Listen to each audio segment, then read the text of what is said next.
Blog Talk Radio.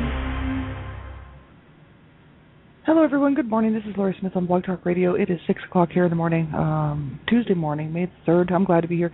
This is One Child Abuse Survivor to Another. We're on for 30 minutes. It's a live internet streaming radio broadcast from blogtalkradio.com. And the chat room is open, and I did pop the link into there, what we were talking about yesterday, last week, and the week before. This is a set of web pages, and it's a website from Robert Burney called Joy to Me.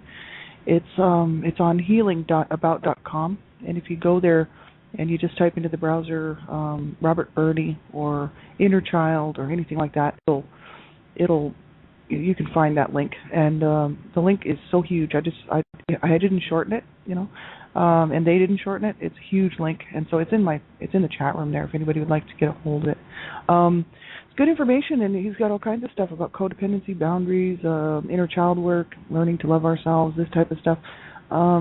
He's got a really interesting take on the whole thing. I like what he has to say. There's a couple things that kind of, that I just sort of had a differing opinion about, but that's just me. He's got some great information there, but I like most of what he has to say, and I think he's really kind of shed some light on a few things for me. So hopefully it's helping other people as well. And so we'll get right into this. I say this on every show. I'm not a counselor or therapist. I'm just a private citizen paying to do my shows, because I wanted to be one more voice speaking out against abuse and speaking out about the issues surrounding child abuse. And also, this is my healing journey here in the morning. It was just a way to get in touch with other survivors who may not have any validation and may not have anybody to talk about stuff in their life, even though they may never disclose the abuse. At least they'll be able to hear from a survivor and know that that they're truly not alone, and that I've seen so many survivors out here who are doing so well, and it's just it's a blessing to me. Because I see these people. That's what really encouraged me to keep going in my journey. Was I thought these people are doing it. They're staying on course. They're doing it, and that's an encouragement for myself and other people to realize that we can do this. Sometimes we need help, and there's no shame in that. The real shame is when people don't get help, right? That's really horrible. And so myself, I didn't trust the system. Still issues with that. I've actually talked to some counselors and therapists who seemed like really decent people to me, and so it sort of did change my mind on the whole thing. But I grew up hearing my parents telling us that counselors and therapists would just try to ruin our lives and get our information and hurt us with it. And so we were brought up to believe that, because my parents didn't want us to go to counselors or therapists because they were busted on drug abuse charges, and we were made to go to counseling when I was 2 years old. So obviously I don't remember this, but my siblings were older, quite a bit older, and they told me that we did all go to 2 counseling sessions. My parents went to 2 counseling sessions, and we went to 2 counseling sessions. I guess I was just a baby then, but that was it, right? Because my parents didn't want to get help, right? So that's the whole issue. It's very, very sad that people would do this, but they do. And so, it was always in the back of my mind, you can't trust these people. You can't trust anybody. Of course, I didn't trust my parents because they were my abusers, right? So I just learned to not trust people and not trust the system. And so, I still have a bit of an issue with it. I like safety in numbers. I like group support. I like online group support, that kind of stuff. Safety in numbers for me, always. And so, but whatever it is, that you need, because sometimes people just need somebody one-on-one. It's just, a one-on-one counselor or therapist to talk to, and there's nothing wrong with that. You just have to look for a good one who's actually going to be able to help you. That's the thing. I've seen this on too many websites and talked to too many survivors myself, who I won't name names, who have said that, you just got to keep looking, and because not every counselor or therapist is going to maybe specialize in what you need for your healing journey. And you have to kind of know where you're going in your healing journey, know what you need, and know what you'd want, what the outcome you'd like to have would be, and sometimes, many times there's therapists and psychotherapists that don't deal with people who have been sexually abused. That's not their specialty. It's not what they know about. They wouldn't know how to handle it. And so you need to find somebody, according to what you've been through, a trauma, someone who's dealt with people, and can help people who have been through a lot of violence and trauma. There's different types of therapists and counselors out there. And so if we're going to do that, the word is that we need to find someone who specializes in these things, and this way they have a better chance of helping us, right? Whatever you do, just never give up, right? That's my big message here. So yeah, you have to listen at your own discretion to all of my shows. I'm talking about abuse. It's a very sensitive subject, so it is ultimately your decision to listen, and you make that the right choice for yourself, whether you should listen or not. And young people under the age of 18, I just ask that you have permission to listen to my show. Have an adult listen to the show with you, just to make sure it's something that you should be listening to age appropriately, right? I don't know how young the people are who are listening to my show, and I just believe in protecting children at all times. And there's a lot of adult content on my show, and I don't sugarcoat it. I just tell it like it is. And so, it could be kind of discouraging. This information obviously is very sensitive, and so you have to be very careful what you're doing and know what you're doing online. Keep yourself safe and protect yourself. Young children might not understand what I'm talking about because there's not a whole lot of people talking about abuse, and it's not something that young children, if they haven't been abused, they might not realize what I'm talking about.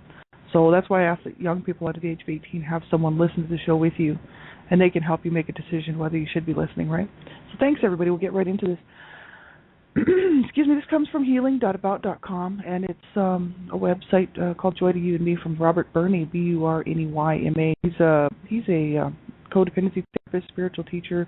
He's an author of a book called Codependence, The Dance of Wounded Souls, and he's written a whole bunch of great stuff here. And this is good for me because it's all about codependency, boundaries, inner child work, which is kind of where I was looking at this stuff, mainly for the inner child work. But I noticed that he's just got all kinds of stuff here on these web pages, right? So very cool. I hope everybody will go check it out. So we left off talking about codependency. He says codependence is a dysfunctional defense system that was built in reaction to feeling unlovable and unworthy. And this is from his page called Learning to Love Ourselves, right? This is the third topic down on the list there on his sitemap. And he says, so codependence is a dysfunctional defense system that was built in reaction to feeling unlovable and unworthy because our parents were wounded codependents who didn't know how to love themselves. Now this is, if he's just talking about this probably because of his own situation, but not everybody would be able to relate to that. But I know that I do. But not everybody would be able to relate exactly to that. But this is just what he's saying. And he says, we got to an age where we were supposed to be an adult and we started acting like we knew what we were doing. We went around pretending to be an adult. At the same time, we were reacting to the programming that we got growing up. He says we tried to do everything right or rebelled and went against what we had been taught was right. And either way, we weren't living our life through choice. We were living it in reaction. So this is what we were talking about last week, actually. And yesterday I was going to talk about it, sort of keep going in that, but I got off on a tangent there. It says in order to, in order to start being loving to ourselves, we need to change our relationship with ourselves and with all wounded parts of ourselves. And the way which I found works the best is in starting to love ourselves is through having internal boundaries. So this is kind of interesting for people like me, just learning to love all the wounded parts of ourselves. I'm still doing a lot of work on my inner child. You know what I mean? Because I'd like to get it a little bit more done, and I just feel that it's important. And so, some people may not feel they need to do that, but this information is good for people who are struggling with self-esteem and self-worth, and still having, issues trying to love themselves. I don't have any issues with that now. I used to, and 4 years ago I actually had to just say it on purpose. I love myself. I do love myself. I love that wounded child. I love that wounded person that I was. I had to go back and really get in touch with myself and learn that I did love myself and remember that I did love myself. Because as a child, I grew up starting to hate myself. And by the time I was a teenager, a young teen, like 12, just starting out my 11, 12, 13, I was self-loathing. I absolutely hated my body. I hated the fact that I was a woman because I had sexually abused. I hated the fact that my body was turning into this, prepubescent teenager body, and I hated it. I just didn't like womanhood, right? I watched my dad rape my mother, the sexual abuse and the physical abuse from my mother and my dad didn't sexually abuse me as far as I remember. It was one of my siblings, right, my brothers, but just watching my dad sexually abuse my mother, and then have that happen to me, and this whole dysfunctional, garbage, abusive lifestyle, I hated my body, absolutely hated it, and be a woman. But of course, it didn't change my gender as far as my brain went. I've always been attracted to men, and always, that's fine for me. I never really had any switch over there, but I was not interested in relationships with people, so I didn't want anybody touching my body. I didn't stand outside of that, so I never dated, didn't want to get into any relationships with guys because I didn't want anybody touching me, and it was a huge issue. I hated my body. So I had to really work through that in my early 20s, to try to, because I wanted to be in a relationship. I wanted to to feel these things that young people do when they fall in love. And, it was hard for me because I was just like, oh my God, all the programming that I had been programmed to feel and think as a child, I had to really work time to kind of overcome that. And so, I sort of did, some work even then, right at that period, around my 20s. But it was still hard for me. And even into my 40s, I was still having issues with loving myself as a person on the planet. Okay, I'm a person on the planet. Am I worthy? Do I belong here? There's issues that were still haunting me to the age of, to 41 years old, right? So learning to love ourselves is important. We do have, and I think it's very important.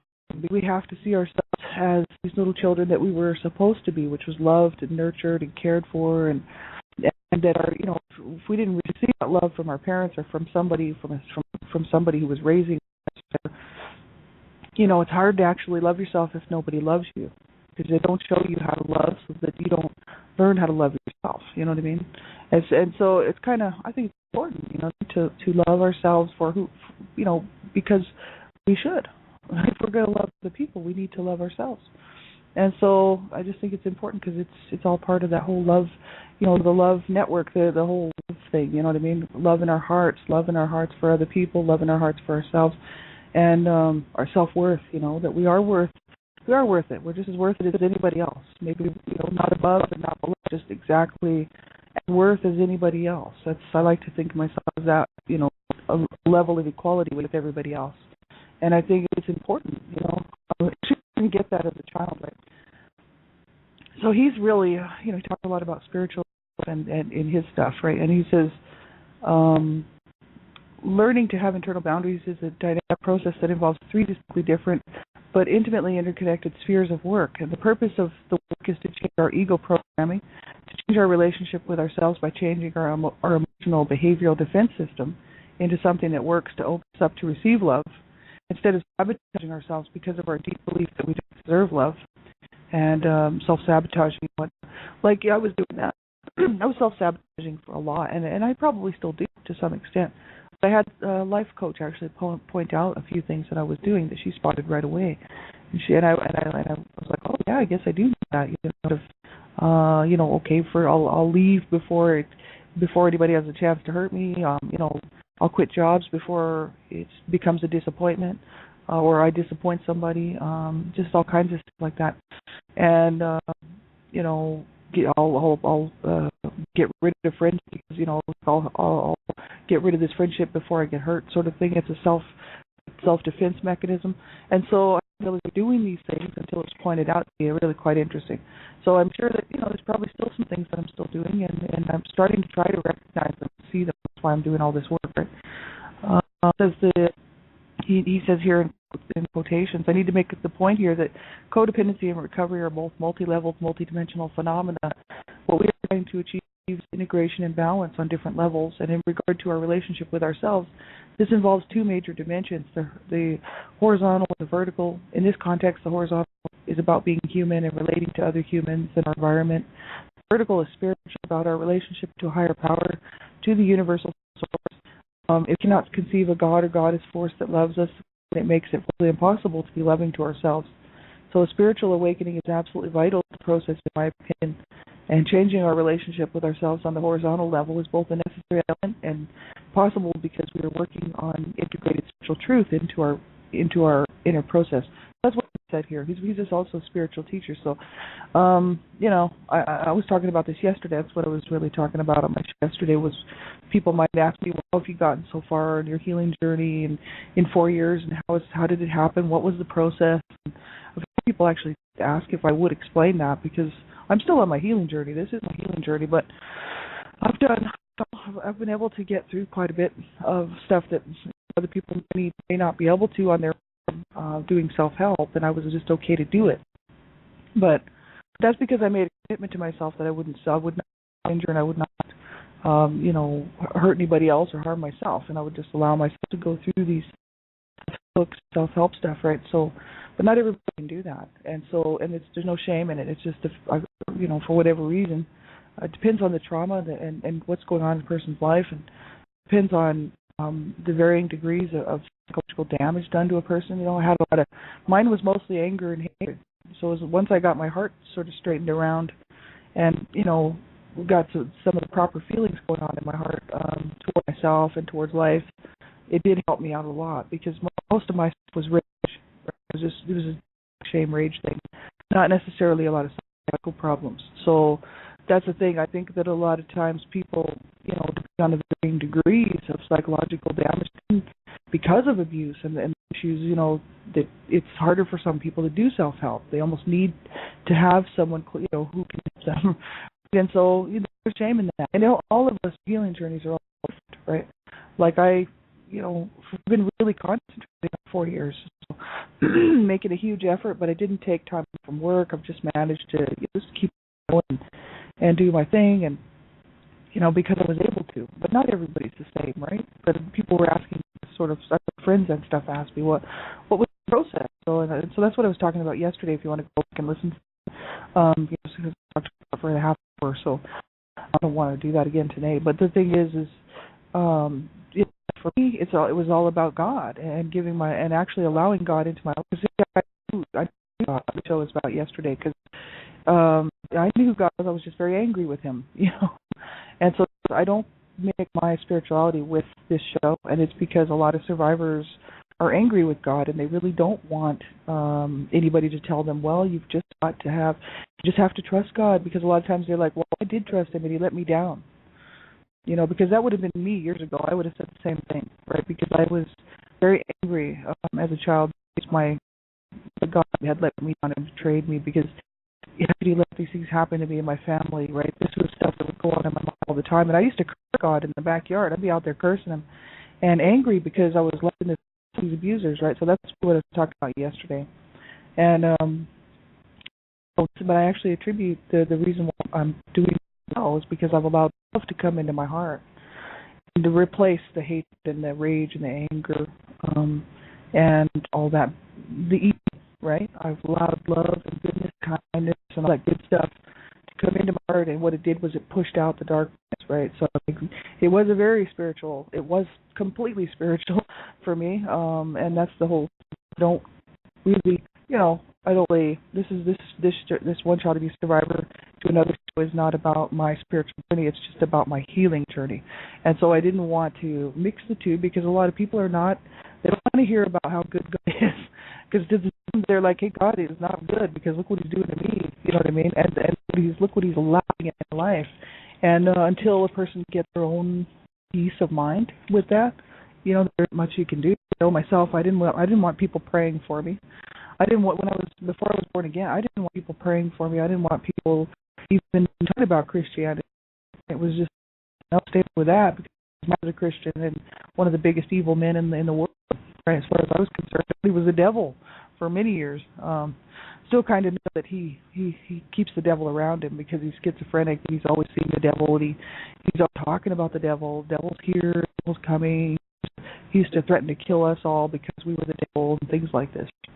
So I kind of thought my dad was the devil, right? I was like, man, if anybody's the devil, it's you, because he would be calling us the devil. So he's just, he's a sick man. I feel sorry for him, and I do for him, but, what can you do?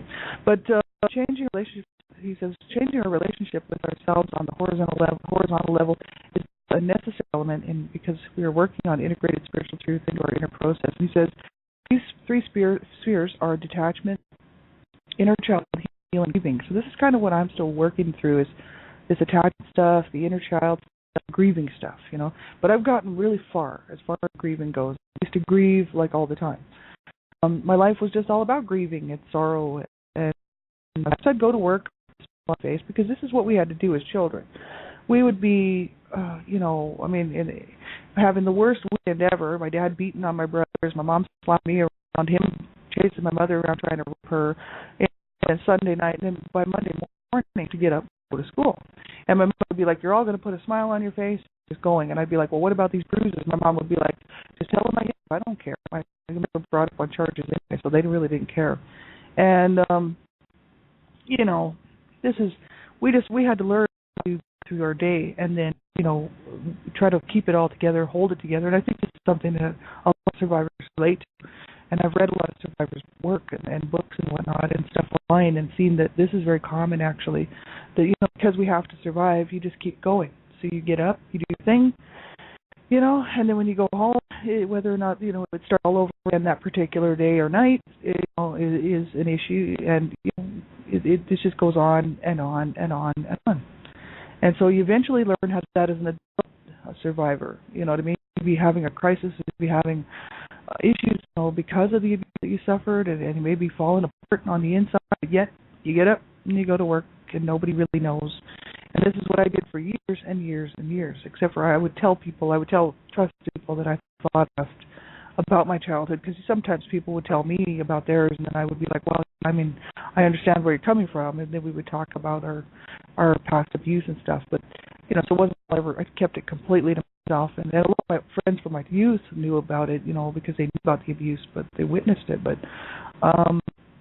still, it's kind of hard, because you get up and you have to maintain, you have to manage, and you're always like, oh, I'm okay, I'm fine, In the meantime, you're just crumbling. So this is where I sort of was, like 4 years ago, before I started my healing journey. And I thought, how long can I keep doing this? How long can I maintain with pain in my heart? You know what I mean? Because just because I had to go to work the next day didn't mean that the pain wasn't there, and that what had happened wasn't completely all wrong, And there's a society saying it's okay, and it's like, oh, it's not okay, None of you guys see my wounded child. None of you guys, because you don't know what it looks like. So this is what be going on through my mind, right? And horrible. So I finally decided, 4 years ago, I said, this is it. I've got to heal. I need to learn how to have a good life. I know it's possible and doable. Other people are doing it. And so this is really what I was talking about yesterday, too. So they said that because codependence is an active phenomenon, it is vital to being able to detach from our own process in order to have some choice in changing our reactions. So he says we need to start observing ourselves from the witness perspective instead of from the perspective of the judge. That's kind of interesting. That's interesting, I think. I was looking at myself as a third party when I was my healing journey. I just started looking at myself in the third party, almost as somebody else who would be looking in, saying, okay, what happened? And, what happened to me? What happened to the rest of the family? What happened to my mother? What happened to my father? Taking a look at the third party, and that was just about the only way I could stay sane and look at it, because otherwise the emotions are just too high. And if I look at it from my own point of view, then it becomes very emotional. If I look from a third party, trying to explain it to somebody or describe what happened as a third-party person not involved is a little bit easier, right? So it did give me a bit of a perspective of what had happened, going back and thinking about all the stuff that my mother had told before she passed away, before I was born, the stuff that was happening in our home. And then I had siblings that backed it up, and I had this information, right? So I kind of had a good idea of what was happening to my family even before I was born, and then was able to sort of see what happened after I was born, because obviously after that I knew what was going on. And when I became cognitive, which was right around the age of 4, where it really became cognitive, was going on in the home and around me at any given time, was about the age of 4. I have really some duty memories from before that, like 2, 3 years old, but most of my memories start around the age of 4, which is quite interesting. But I went in the first grade at the age of 4, right before I turned 5 years old. I was pretty young to be going to school, but I think that they wanted to get me out of the home, so it was safe for school. So I was to school very early, and it was a bit of a shocker. And, but this is the thing. I grew up in hell, right? My the fighting, the abuse was horrific at this time, and before the age of 2, because my parents brought up on charges when I was 2 years old. So who knows how I was coping from the age 0 to 2, right? But it's absolutely horrific. But so I have all this knowledge, from what happened before I was even born. So I kind of was able to piece it together and take a look at it as a third party of what's going on in our family, right? It says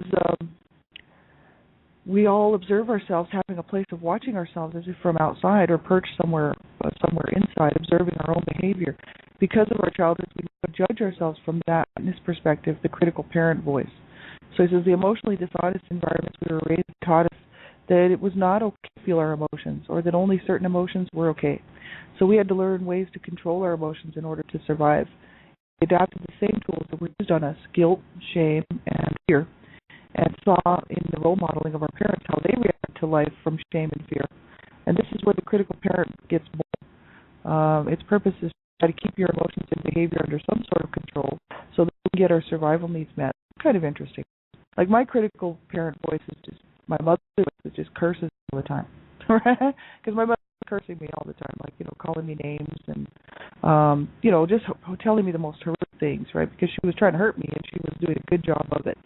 She was by the time I came around after seeing children, and she had lots of practice on cursing her children, and so she had perfected it. It was an art, man. I mean, she knew exactly how to curse me and exactly how to hurt my feelings on a daily basis and rip me up to shreds, whether it was verbally or physically. You know what I mean? Like I was just a tool. I was just a punching bag. Somebody that she could just completely break and take her frustrations out on, because I was this little tiny child in home, and all the other kids were kind of older, and my sister was 5 years older than me, and so she was very quiet, and she used to sit around like a mouse and actually stay out of everything. And I remember this. And then when she was a little bit older, she was gone. She would just be out on the block with friends. She wouldn't be around. Because of the abuse, she was just very smart and got herself out. And even when she was 7, 8 years old, she was downplaying somebody right out of the home. She just stayed away from the home, right? And even when she was there, she wasn't really there. She was just sort of hiding or staying very quiet someplace. She almost never knew where she was because she was very quiet. But she was just trying to stay away from the abuse, right? It's the critical voice that I hear in my head is my mother's voice, and it's generally just the old stuff that she would say, just cursing me or whatever. And that's generally if I'm having a hard day, feeling down or whatever. All of a sudden, I'll hear her voice pop in there, and names and the name calling, and I'm just like, well, it's hard to actually shut that out because those are part of my memories. But the thing is now I don't pay any attention to them.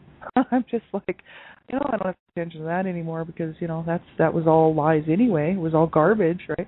And so it's pretty sad. But I know what I'm talking about here is that being told that it was not okay to feel our emotions, or being shown that it was not okay to feel our emotions, because our parents did not allow us to show any emotion. I think a lot of parents do that to their children, whether they abuse them or not physically. There's always quite often some emotional abuse, psychological abuse, by not letting your children show emotions, because sometimes, children need to show their emotions. They need to show what they're going through. Stifling emotions is very unhealthy, and you have to be able to work through things, and little children need to be able to work through things too on their own, in their own capabilities and terms. And a lot of times people don't want to deal with it, so they're like, you just shut your face, or I'll do this, or I'll do that. And for me, my mother was like, she would beat me, and then I would be crying, of course, right? And then because I was crying, she would be like, if you don't stop crying and put a smile on your face, I'm going to beat you again, right? And so after a while, I just learned to smile and get up off the ground and go do my thing, right? I mean, I was not allowed to show any emotion for the way she was treating me, right? So a lot of inner rage built up because the inside of me was just raging because I could not show how I felt about what she was doing to me and about what my family was doing, everybody was doing to each other in that home, right? Absolutely horrific. So we'll continue this tomorrow, and hopefully you can check this out, healing.about.com, the information from Robert Burney, Joy to You and Me web pages, and if you want to take a look there. And so thanks everybody for being here. I really appreciate it, and have a great day. Make sure you reach out, like if you can't cope, you do the right thing. You make a phone call. You don't have somebody to talk to, and you're just like, oh, my God, I don't know what I'm going to do. And there's nobody around that you normally talk to because they're working or whatever, then you phone a crisis line. You do something. But you make sure you stick around. You know what I mean? Like, you've got every right to be here. You have every right to good life like we all do. And, but it won't happen if you don't stick around, right? I'm so glad I stuck around. I made the right choice, right? Thank God. Make the right choice for yourself. Do not ever, ever give up. See, I decided not to give up because I wanted to win this fight against my parents, right? Because 2 of my brothers killed themselves, and I was just like, my parents won in their case, right? My parents won. They killed, because my parents tried to kill us, and they wanted us dead. I talk about this a lot, because they killed our spirits and our souls. They wanted to kill us physically, as well as they were always telling us that they wish we had died and whatnot. So when my brothers killed themselves, they just let my parents win that fight, right? But me, I was like, no way, I'm determined. I am winning this fight because my parents are not going to win. I win. It's a slap in the face to my parents because I'm still here today and I'm doing really well. So you make sure you stick around, you have a good life, and you don't let the abuse that you've been through, destroy you. Because that's what my parents wanted. They wanted to kill us. They wanted us to be dead. They used to curse us to hell. And and it's like, how could a parent do that to their children, right? But they do. And the thing is if I injure myself, self-injure, get help, end my life or whatever, then I've just let my parents win this fight. And that just is so discouraging to me. I was like, no way, I'm going to win because it's such a slap in their face. It's my slap in their face.